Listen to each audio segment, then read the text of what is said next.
Morning बच्चों, कैसे हो आप सभी लोग? ठीक हो ना? ओके, आज हम देखेंगे लेसन नंबर 8 जिसका नाम है अरुणिमा सिन्हा। साक्षात्कार। साक्षात्कार का मतलब होता है उसके सामने बैठकर प्रश्नों को पूछना। तो यहाँ पर जो अरुणिमा सिन्हा है यह बहुत ही मेहनती, लगनशील, जोश व आत्मविश्वास के बल पर बड़े से बड़े लक्ष्य को हासिल किया जा सकता है, ऐसा इनका कहना है। और इसी प्रकार से इन्होंने भी खूब मेहनत, खूब ही दृढ़ निश्चय के साथ ये आगे बढ़ी। हम इस लेसन को पढ़ेंगे तब हमको पता चलेगा कि इन्होंने कितनी मेहनत की और किस प्रकार के एक ही पैर के द्वारा इन्होंने आसमान की सैर कर ली। अब आप देखेंगे कि इन्होंने कैसे किया। तो लगन, मेहनत, जोश व आत्मविश्वास के बल पर बड़े से बड़े लक्ष्य को भी हासिल किया जा सकता है, यह अरुणिमा सिन्हा का कहना है। इसी बात को साबित कर दिखाया। उत्तर प्रदेश की रहने वाली अरुणिमा सिन्हा ने एक ट्रेन दुर्घटना में अपना पैर गंवा चुकी थी। इस विकलांगता के चलते उन्होंने विश्व के सर्वोच्च शिखर माउंट एवरेस्ट की चढ़ाई करने में सफलता हासिल की। ऐसा महान पर्वतारोही ने कोडवा के अनुरोध पर बच्चों के लिए अपना कीमती समय निकालकर साक्षात्कार किया। यानी कि अरुणिमा सिन्हा ने अपना समय निकालकर बच्चों के साथ अपने प्रश्नों के उत्तर उन्होंने दिए। अब हम यहाँ देखेंगे कि कोडवा ने क्या क्या उनसे प्रश्न किए और उन्होंने क्या क्या आंसर दिए। अब हम इस लेसन में देखेंगे। कोडवा ने पूछा, अरुणिमा, आप हमारे बच्चों को हमारे बारे में कुछ बताइए। अब कोडवा ने पूछा कि अरुणिमा सिन्हा से पूछा कि अब आप अपने बारे में हमारे बच्चों को कुछ बताइए कि तुमने कैसे माउंट एवरेस्ट पर एक पैर से चढ़ाई की, कितनी मेहनत लगी होगी, अपने बारे में थोड़ा सा हमारे बच्चों को बताइए। अरुणिमा ने कहा, मेरा नाम अरुणिमा सिन्हा है। जैसा कि आपने अभी अभी कहा, कक्षा 6 से मैंने खेलों में भाग लेना शुरू किया। जब अरुणिमा सिन्हा 6 साल की थी तभी से वो खेल कूद में रुचि लेने लगी थी। राष्ट्रीय स्तर पर भी उसने वॉलीबॉल खेला, क्योंकि जब वो 6 वर्ष की थी तभी से उन्होंने खेलना कूदना स्टार्ट कर दिया था। उन्हें बहुत रुचि थी खेलने कूदने में और उन्होंने राष्ट्रीय स्तर पर भी वॉलीबॉल खेला था। साथ ही मैंने वकालत की परीक्षा उत्तीर्ण की। उत्तीर्ण मतलब होता है पास की। वकालत अर्थात वकील की परीक्षा उन्होंने पास की। बाद में 2011 में मैं देश की सेवा करने का मौका मिला। फिर उन्होंने कहा कि मैंने पहले तो वॉलीबॉल स्तर में भाग लिया, उसके बाद मैंने वकील की परीक्षा भी पास की, अर्थात सफल हुई। उत्तीर्ण मतलब पास करना, तो उसमें ही मैं सफल हुई। उसके बाद मैंने वर्ष 2011 में देश की सेवा करने का मुझे मौका मिला। उन्होंने इंटरव्यू में कहा कि मेरा इंटरव्यू था और मेरे जन्म प्रमाण पत्र में तारीख गलत छपी थी। जब इनका इंटरव्यू हुआ तो उस समय, पहले के समय में क्या था कि गांव में अगर बच्चा पैदा होता है तो ज़्यादा कोई जन्म तारीख को, जितना आज हम लोग महत्व देते हैं जन्म प्रमाण पत्र को, और उस समय उसे इतना महत्व नहीं दिया जाता था। तो अरुणिमा सिन्हा की जो जन्म डेट थी, जो बर्थ डेट कहते हैं, तो जन्म प्रमाण पत्र जो उसका था उसके अंदर तारीख गलत थी। इसके लिए उन्हें लखनऊ से दिल्ली तक जाना पड़ता था। दरअसल हुआ यूँ कि लखनऊ से दिल्ली जाते समय रात के 1-2 बजे ट्रेन में 4-5 बदमाशों ने मेरे गले में पड़ी सोने की चेन खींचने की कोशिश की। जब ये लखनऊ से दिल्ली की ओर जाया करती थी तो एक समय रात के 2 या 3 बज रहे थे। उस समय ट्रेन में 5-6 जो गुंडे लोग होते हैं उसे हम गाँव में बदमाश कहते हैं। तो जो गुंडे लोग होते हैं, जो चोरी उचक्के काम करते हैं, जो चोरी का काम करते हैं, वे बदमाश लोग चढ़ गए ट्रेन में और अरुणिमा का गले में जो सोने की चेन पड़ी हुई थी उसे वह खींचने की कोशिश करने लगी। मैंने उनका विरोध किया।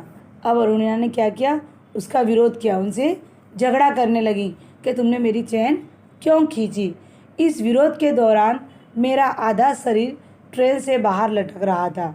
उस समय जब अब 5-6 लड़के हैं, 5-6 आदमी हैं और उसके सामने एक लड़की है, तो तब भी देखो अरुणिमा की हिम्मत की दाद देनी होगी कि वह अकेली होते हुए भी उसने 5-5 आदमियों का सामना कर रही थी और कह रही थी कि तुमने मेरा चेन कैसे खींचा, तुमने मेरे गले में हाथ कैसे लगाया। इस तरह से जब दोनों का झगड़ा हो रहा था उस समय झगड़े में अरुणिमा का आधा हिस्सा ट्रेन का जो दरवाज़ा होता उसके बाहर था। मैंने सिर्फ दरवाजे का हैंडल पकड़ा हुआ था। जो हम दरवाजे के पास जो हैंडल होता है जिसे हम पकड़कर बाहर देखते हैं, तो वह हैंडल सिर्फ दरवाजे के पास पकड़ा हुआ था।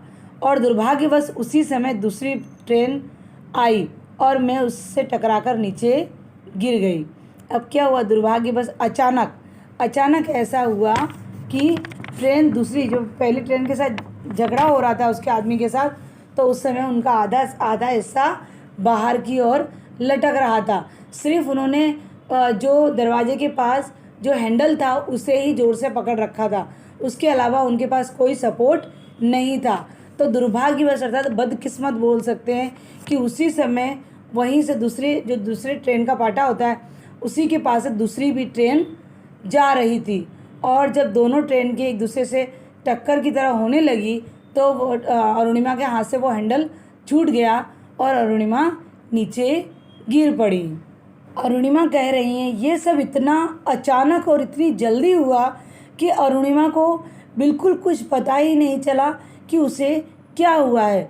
उसे अपने आप को संभालने का मौका तक नहीं मिला। जब सभी ट्रेन जो आने जाने वाली थी, जो सभी ट्रेन गुजर गईं, उसके बाद अरुणिमा ने अपनी आँख खोली और आँख खोलकर बहुत हिम्मत इकट्ठी करके, जुटाना मतलब इकट्ठी कर जब उन्होंने उठने की कोशिश की तो वे उठ नहीं पा रही थी। उन्हें बिल्कुल इस चीज़ का अंदाज़ा भी नहीं था कि उनका एक पैर कट चुका है। यह वो उन्हें पता ही नहीं। जब वो बहुत हिम्मत जुटाकर जब उठने की कोशिश कर रही थी तब तक उन्हें यह बात का पता नहीं था और उनके जो पैर जो कट गया था उस पैर से इतना खून बह रहा था, इतना खून निकल रहा था कि अरुणिमा को ये पता ही नहीं था कि उसका पैर कटा। बस उसे इतना लग रहा था कि मेरे शरीर में से, मेरे पैर में से खून निकल रहा है। मैं अरुणिमा जैसे तैसे करके पेट के बल पर, अर्थात पैर से तो वो खड़ी भी नहीं हो पा रही थी, ना वो चल पा रही थी, तो अपने पेट के बल पर ही वे सरकती थोड़ी पटरी के पास ही जाकर लेट गई, क्योंकि पूरी रात उन्होंने पटरी के पास ही गुजारी। जब सवेरा हुआ, पूरी रात वह पटरी के पास ऐसी ही पड़ी रही, कराहती रही, बेहोशी की हालत में पड़ी रही। जब सुबह हुई तो पास के ही जो गांव के लोग होते हैं उन्होंने देखा, अरे कोई लड़की यहाँ पर खून से लथपथ पड़ी है।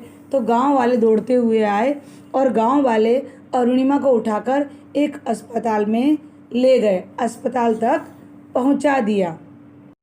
फिर कोडोवा ने प्रश्न किया, उस दुर्घटना के दौरान आपका सामना कैसे लोगों से हुआ? अब कोडोवा ने किया कि जब ऐसी दुर्घटना तुम्हारे साथ हो गई तो लोग दुनिया बड़ी स्वार्थी है और बड़ी ख़राब भी है। चाहे आप अच्छा काम करो, चाहे ख़राब काम करो, लोग आपको ख़राब ही कहेगी। लेकिन कुछ ही लोग होते हैं जो दुनिया में जो आपको अच्छा कहेंगे। तो अरुणिमा ने उत्तर दिया, उस दुर्घटना के दौरान मुझे अच्छे बुरे दोनों लोगों के तरह मिले। दोनों लोग मतलब अच्छे लोग भी मिले और बुरे लोग भी मिले। कुछ ऐसे लोग भी थे जो मेरी आलोचना कर रहे थे। आलोचना का मतलब होता है निंदा करना, कि लोग कुछ ऐसे थे कि जो उनके गुण दोषों का विवेचन करना, मतलब बहुत से लोग उनकी निंदा कर रहे थे और बहुत से लोग ऐसा भी कह रहे थे कि हो सकता है इस लड़की ने आत्महत्या करने की कोशिश की होगी। तो बहुत से लोग बोल रहे थे हो सकता है इसने टिकट न ली हो। इस तरह की अनेक आलोचनाएं कर रहे थे। इस प्रकार से बहुत सारे लोग उनकी निंदा कर रहे थे। और कुछ लोग ऐसे भी थे कि जिन्होंने मौत और जीवन के बीच लड़ रही मैं अर्थात अरुणिमा को रक्तदान दिया।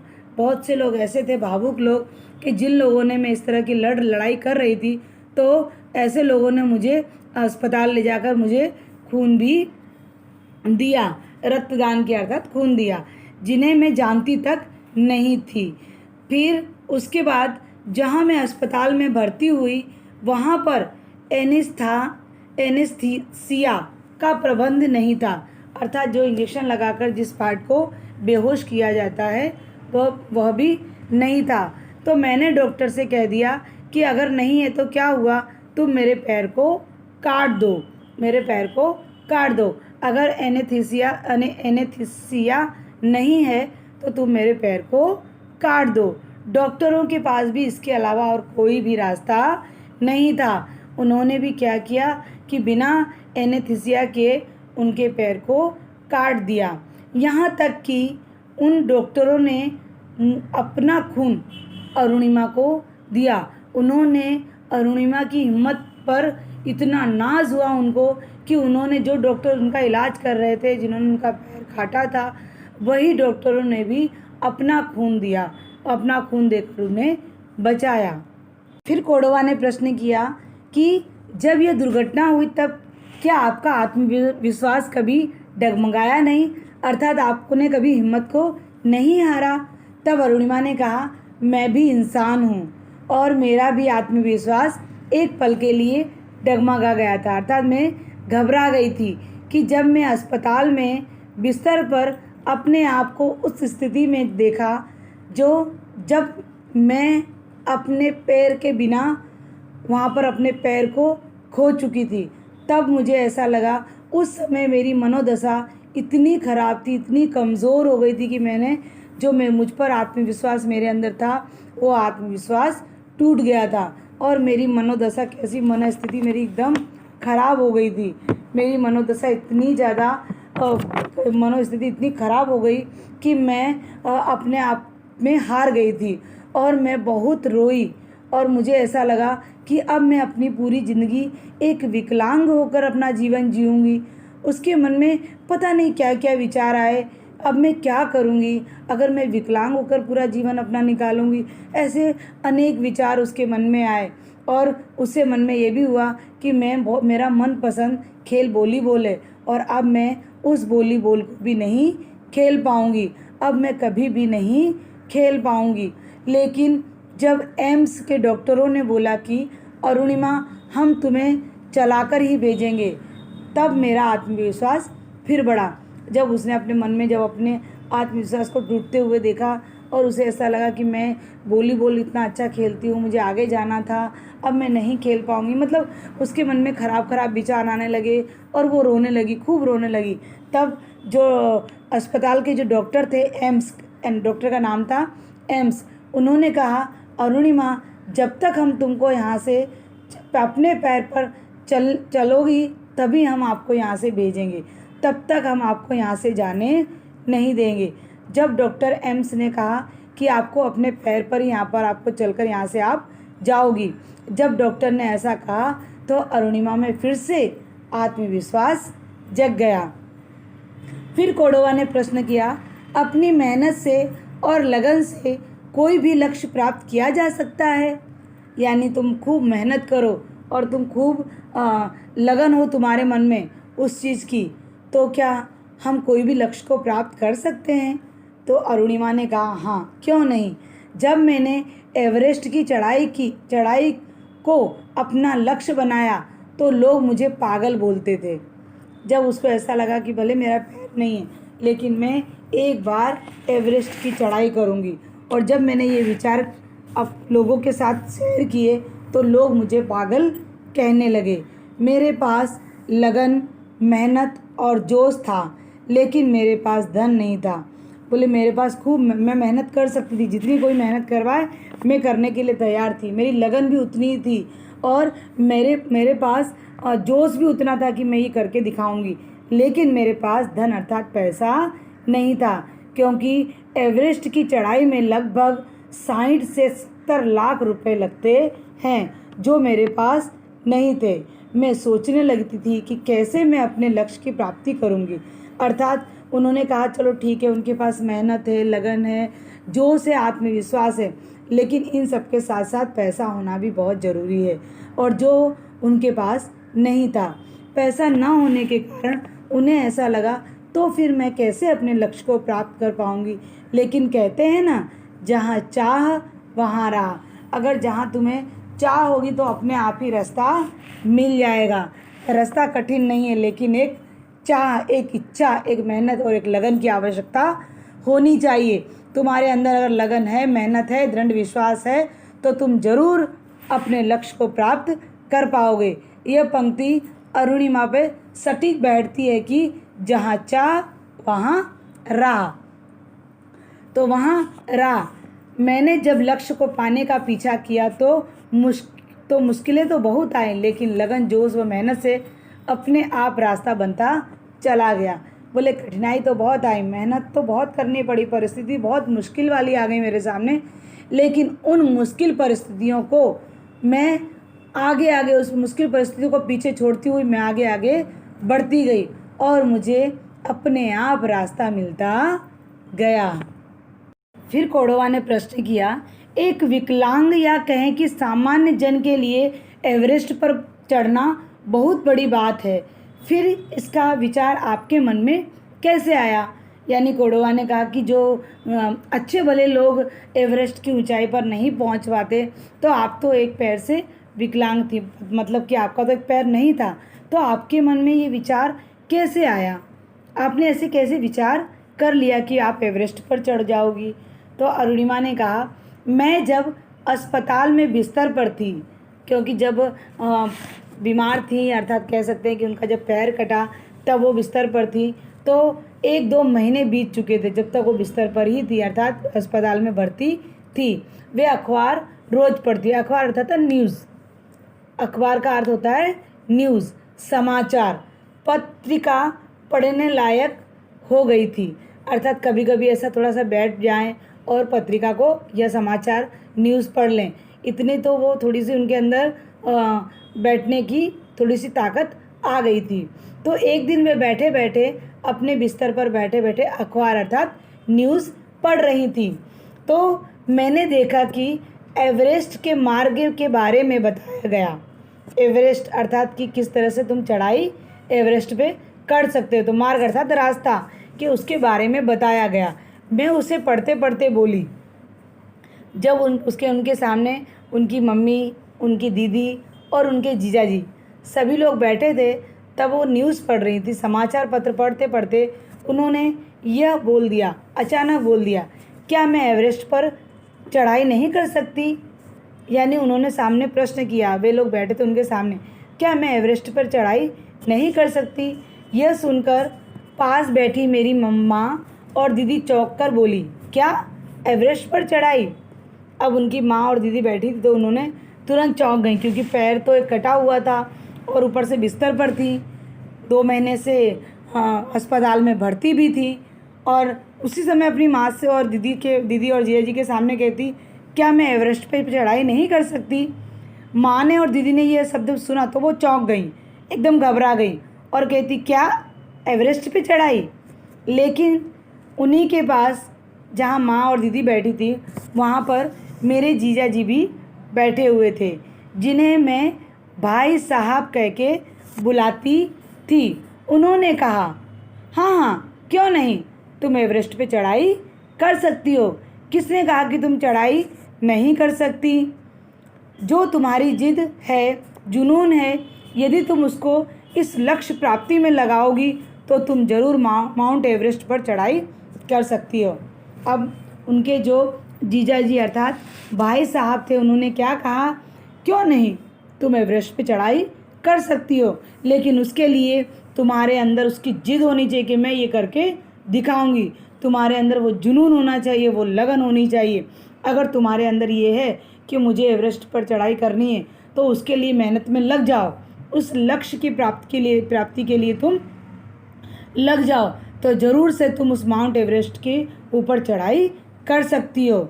बस जो चिंगारी, उस चिंगारी को आग बनाने का काम मेरे भाई साहब ने किया। मेरे अंदर तो सिर्फ माउंट एवरेस्ट की चिंगारी थी। चिंगारी अर्थात कह सकते हैं कि एक छोटा, जब हम लोग माचिस जलाते हैं तो उसमें जो छोटी सी आग निकलती है, जो चिंगारी निकलती है, और उस चिंगारी को महान रूप, बड़ा रूप किसने दिया? उनके भाई साहब अर्थात उनके जीजा जी ने दिया। उस चिंगारी को जलाने का काम उनके जीजा जी ने किया। यदि कभी मैं अपने लक्ष्य को भूलती तो वे आकर रोज़ मुझे याद दिलाते कि तुम्हें माउंट एवरेस्ट की तैयारी करनी है, तुम अपने जुनून में आगे बढ़ती रहो। तो इस तरह से उन्होंने एक चिंगारी को एक आग बना दिया, एक आग का इतना बड़ा रूप दे दिया कि मुझे वो हर समय याद दिलाते रहे और मैं अपने लक्ष्य की ओर आगे बढ़ती गई, जागरूक होती रही। अब मेरा माउंट एवरेस्ट लक्ष्य बन गया। अब उसका क्या लक्ष्य बन गया कि अब मैं किसी भी तरह से ठीक हो जाऊंगी तो मैं माउंट एवरेस्ट की चढ़ाई ज़रूर करूंगी। अखबार से मेरा जो लक्ष्य शुरू हुआ, फिर उसके बाद मैंने कभी पीछे मुड़कर नहीं देखा। एक बार मैंने उस अखबार को पढ़ लिया, उस दिन मैंने वो अखबार को पढ़ा, बस उसके बाद मेरे लक्ष्य में मैं कभी पीछे मुड़कर मैंने नहीं देखा। बस मेरा एक ही लक्ष्य था कि मैं माउंट एवरेस्ट की चढ़ाई करूं, और मैंने कभी पीछे मुड़कर नहीं देखा। कोर्डोबा ने कहा, आपका आत्मविश्वास और साहस हमेशा आपके साथ रहा, तभी आपने इतनी सफलता प्राप्त कर ली, यानी हासिल कर ली। किसने कहा? कोर्डोबा ने पूछा कि आपने हमेशा आत्मविश्वास नहीं छोड़ा, आपका साहस आपके साथ रहा, तभी आपने इतनी सफलता प्राप्त कर ली।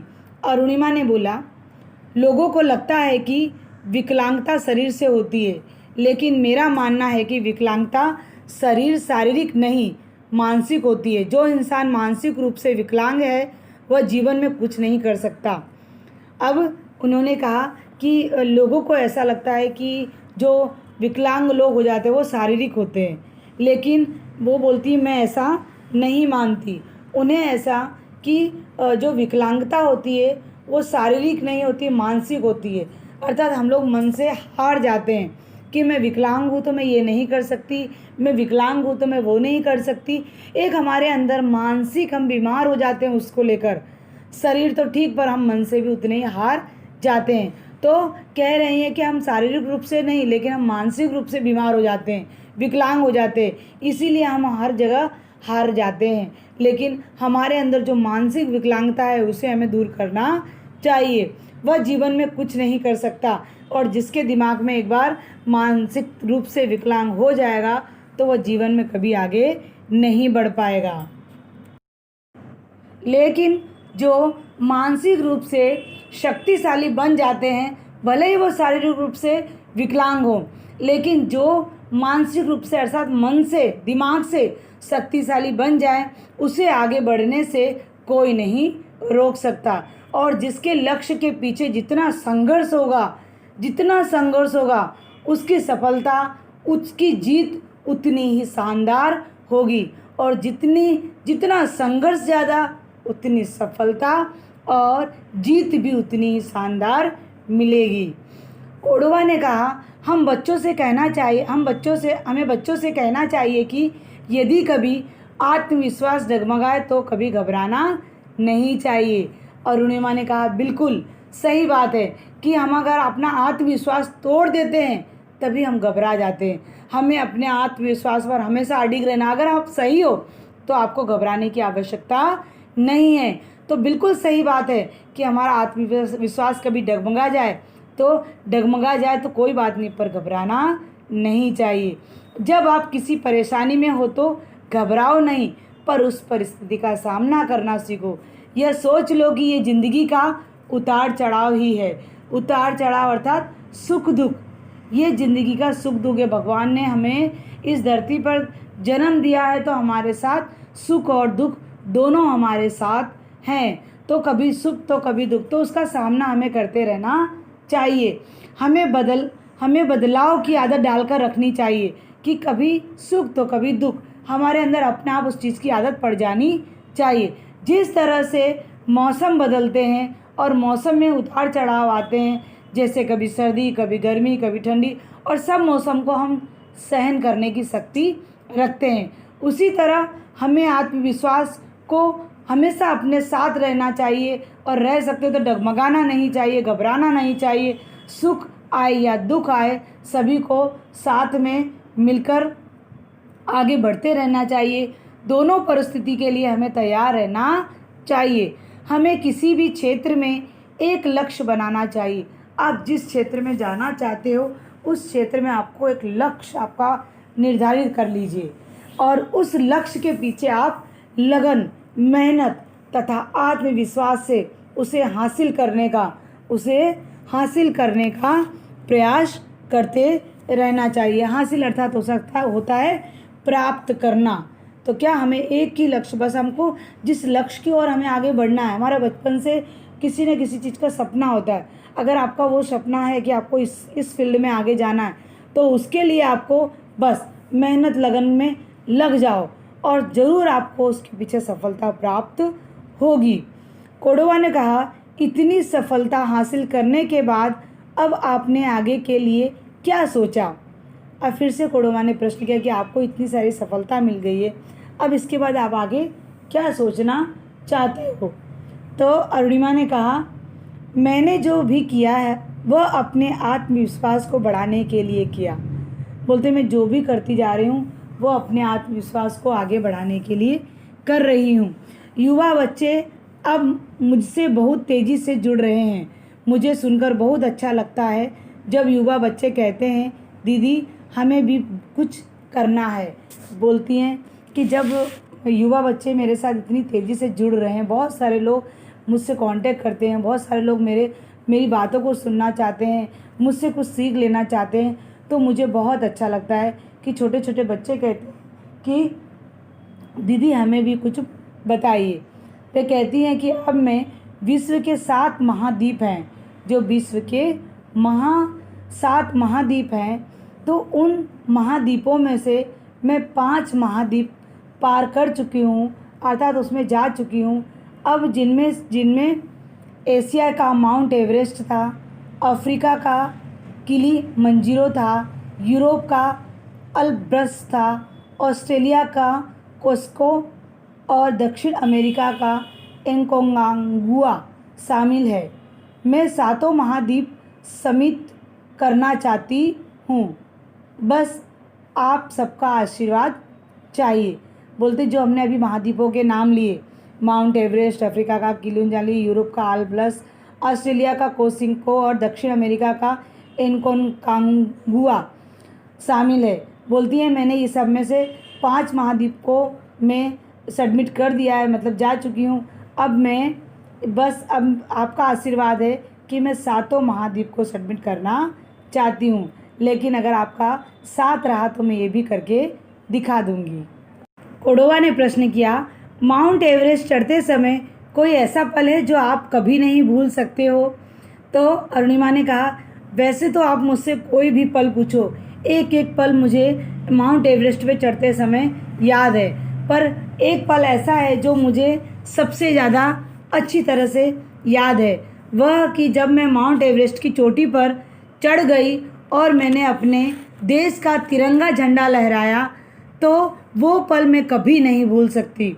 और उस समय मेरे मन में ऐसा विचार आया कि मैं उस माउंट एवरेस्ट की चोटी पर चढ़कर ज़ोर ज़ोर से चिल्लाऊं और लोगों को मैं यह बताऊं कि जो लोग परिस्थिति से हार जाते हैं, जो लोगों ने मेरी आलोचना अर्थात जिन लोगों ने मेरी निंदा की, मैं उन सबका धन्यवाद देना चाहती हूँ कि अगर वो लोग मेरी आलोचना या मेरी निंदा नहीं करते तो आज शायद मैं अपनी काबिलियत को, अपनी योग्यता को कभी नहीं पहचान पाती। अगर उन्होंने मुझे आलोचना करके मेरे नकारात्मक अर्थात मुझे गलत कहा, लेकिन मैंने उसे सही रूप में लिया, और इस तरह से मैं एक भी पल इसी तरह एक वह भी पल था जब जो लोगों ने उनकी आलोचना की, जिन लोगों ने उनकी निंदा की, उस निंदा को उन्होंने क्या किया, अपने अंदर साकार किया, उसे सकारात्मक रूप दिया, सकारात्मक रूप से स्वीकार किया और उसको स्वीकार करने के बाद एक और ऐसा पल था जिसे वो कभी नहीं भूल सकती।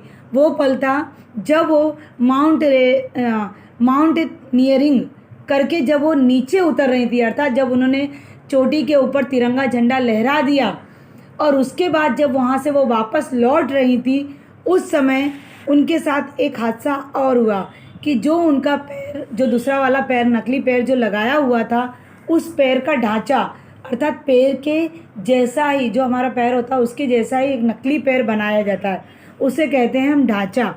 तो उसका जो ढांचा था वो उस स्थिति में यदि पैर लगाती तो रस्सी छूट जाती, तो जो पैर का जो ढांचा था वो पैर का ढांचा निकल गया। और निकलने के कारण क्या हुआ, अगर वो ढांचे को वो वहीं छोड़ देती, निकल रहा था, अगर वहाँ छोड़ देती तो वो चलती कैसे, और अगर उसे पकड़ती तो वो रस्सी छूट जाती और वो नीचे गिर जाती। तो उन्होंने क्या किया कि एक हाथ से उन्होंने रस्सी को पकड़ा और एक हाथ से उन्होंने अपने उस पैर के ढांचे को पकड़ा और घसीटती घसीटती वो नीचे तक पहुंच गई।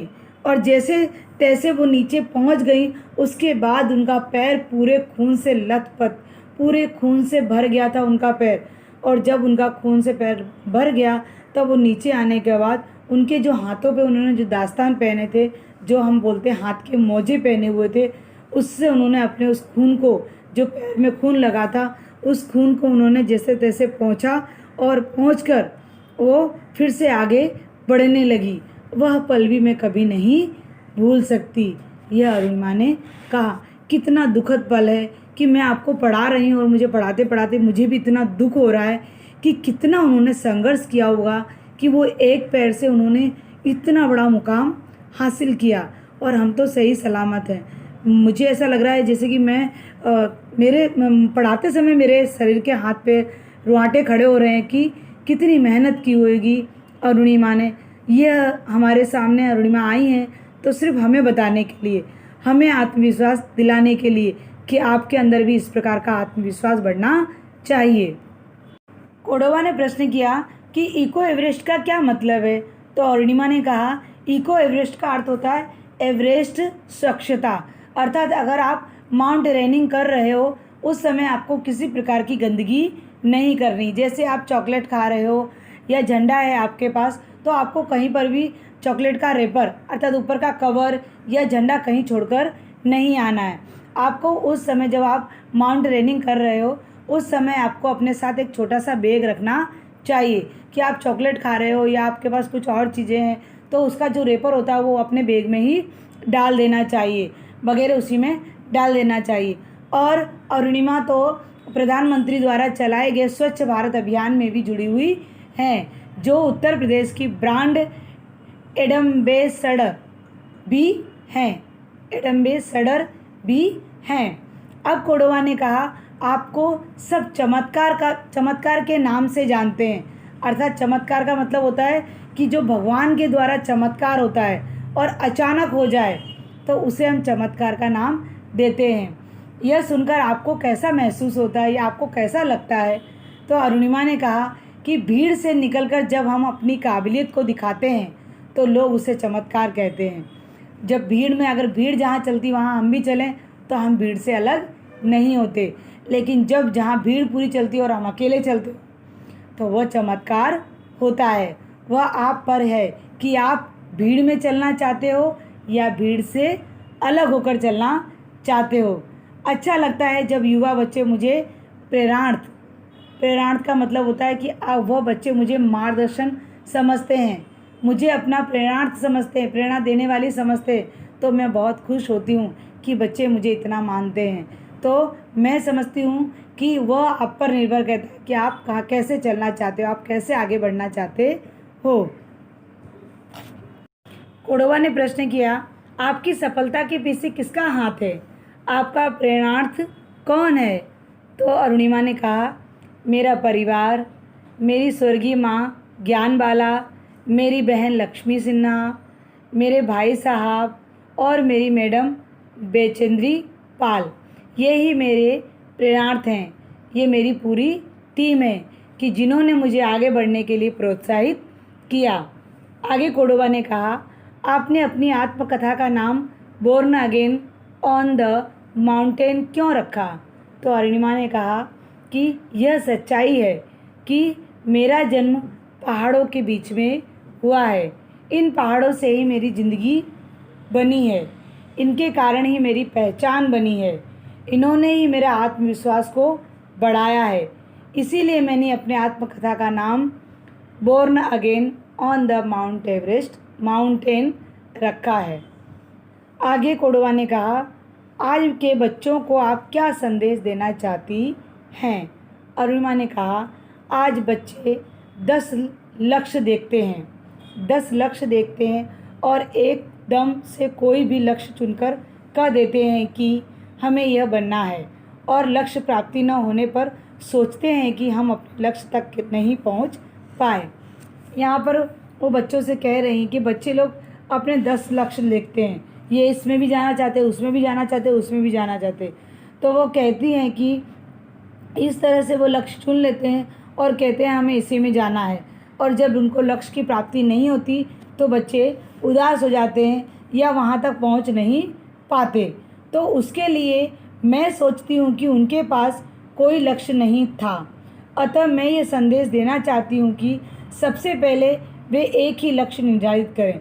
10 लक्ष्य निर्धारित करने से अच्छा है कि आप एक ही लक्ष्य को चुनो और वही लक्ष्य की ओर आप आगे बढ़ो। अगर एक ही लक्ष्य आपके दिमाग में होगा तो आप उस फील्ड में, उस लाइन में आप खूब आगे बढ़ सकते हो और उसी फील्ड में आप मेहनत करो। तो अरुणिमा कहती कि मैं ये संदेश देना चाहती हूँ कि तुम सबसे पहले अपना एक ही लक्ष्य निर्धारित करो और उसका पीछा करो, उसका पीछा मत छोड़ो। अर्थात उन्हें लक्ष्य की प्राप्ति जरूर होगी। अगर आपने एक ही लक्ष्य प्राप्त कर लिया और उसके पीछे आप जुट गए, आप मेहनत से अच्छी तरह उसके पीछे लग गए, तो आपको कभी भी हार नहीं मिलेगी। आप ज़रूर उस लक्ष्य में आगे बढ़ोगे। लेकिन कब आगे बढ़ोगे? उस लक्ष्य के पीछे आपको मेहनत, आत्मविश्वास, लगन, दृढ़ निश्चय आपके साथ रहना चाहिए।